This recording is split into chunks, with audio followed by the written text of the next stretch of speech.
नमस्कार मित्रांनो आपण पाहाल तर अतिशय महत्त्वाची योजना आहे. 15 ऑगस्टपासून आपल्याला अर्ज प्रक्रियेला सुरुवात होईल. यामध्ये राज्यातच नव्हे तर देशभरातील कोणत्याही इंटरनॅशनल हायवेने आपण प्रवास केला तर आपल्याला टोल हा सुलभ नव्हे तर मोफतच म्हणाल तर काही वावगं ठरणार नाही, कारण की अशा प्रकारची ही योजना आहे. सविस्तर माहिती पॉईंट टू पॉईंट आपण या ठिकाणी इकडे कव्हर करणार आहोत. ठीक आहे.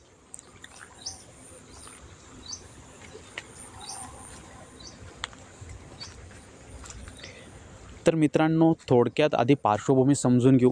सद्यस्थितीत आपल्याला किती टोल आकारला जातो आहे आणि त्यानंतर मग या योजना लागू झाल्यानंतर आपल्याला कशाप्रकारे फायदा होईल सगळं समजणार आहोत.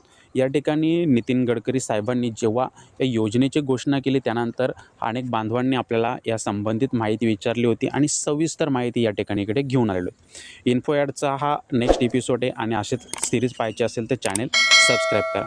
येथे आपण पाहाल तर आग्रा लखनौ एक्सप्रेसवेचं बात कराल.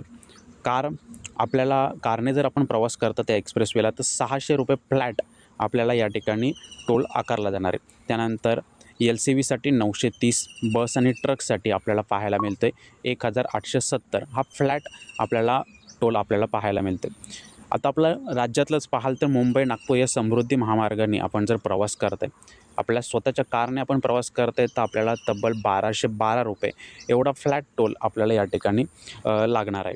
म्हणजेच 1.73 रुपये प्रति किलोमीटरच्या हिशोबाने हा आपल्याला टोल आकारला जाणार आहे.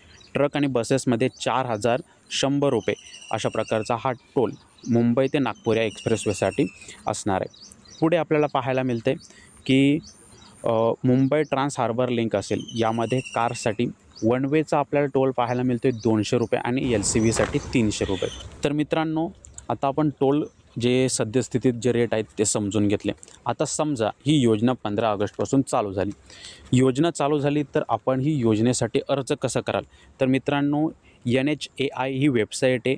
राजमार्ग यात्रा हा ॲप्लिकेशन आहे. हे ॲप्लिकेशनवरून आपल्याला अर्ज प्रक्रिया करता येणार आहे. त्यावर आपण पुढे व्हिडिओ घेऊन येऊच.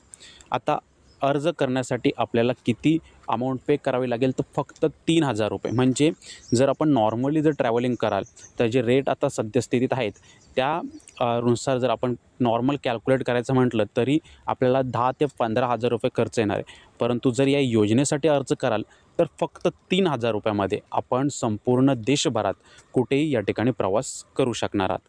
ठीक आहे. पण काहीतरी व्हॅलिडिटी असेल तर मग व्हॅलिडिटी काय? तर यासाठी व्हॅलिडिटी अशी आहे की 1 वर्ष आणि 200 टोल. जे काही लवकर जर 1 वर्ष आपला प्रवास झाला, 200 टोल आपण क्रॉस नाही केले तर ते ॲप्लिकेबल होईल, किंवा मग 200 टोल आपण क्रॉस केले विथिन 1 वर्षाच्या आत तर ते ॲप्लिकेबल होईल. ठीक आहे. तर अशा प्रकारची व्हॅलिडिटी असणार. तर मित्रांनो, आपण यासाठी अर्ज कोठून कराल ते समजलं. अर्ज करण्यासाठी आपल्याला किती खर्च येईल ते समजलं आणि खर्च जर आला त्यानंतर ते व्हॅलिड किती डेटपर्यंत राहील ते आपण इकडे समजून घेतलं. तर हे 3 क्रायटेरिया आपण क्लिअर केले. त्याच्यानंतर ही जी स्कीम आहे ती कुठे आपल्याला लागू होईल तर राज्यातच नव्हे तर देशभरात कोणत्याही इंटरनॅशनल हायवेने आपण प्रवास कराल त्यासाठी ही स्कीम लागू होईल. ठीक आहे. तर हे सर्व जे क्रायटेरिया होते ते आपण इथे नक्कीच क्लिअर केलं. आता यासाठी अर्ज आपण पुढील व्हिडिओमध्ये जेव्हा अर्ज प्रोसेस सुरू होईल तेव्हा नक्कीच क्लिअर करू. तुर्तास एवढंच. आपल्याला व्हिडिओ आवडला असावा, इतर बांधवांपर्यंत पोहोचवा जेणेकरून त्यांच्या कन्सेप्ट क्लिअर होतील आणि त्यांना देखील या योजनेचा भविष्यात वापर करता येईल. ठीक आहे. भेटणार आहोत पुढे. जय हिंद. धन्यवाद.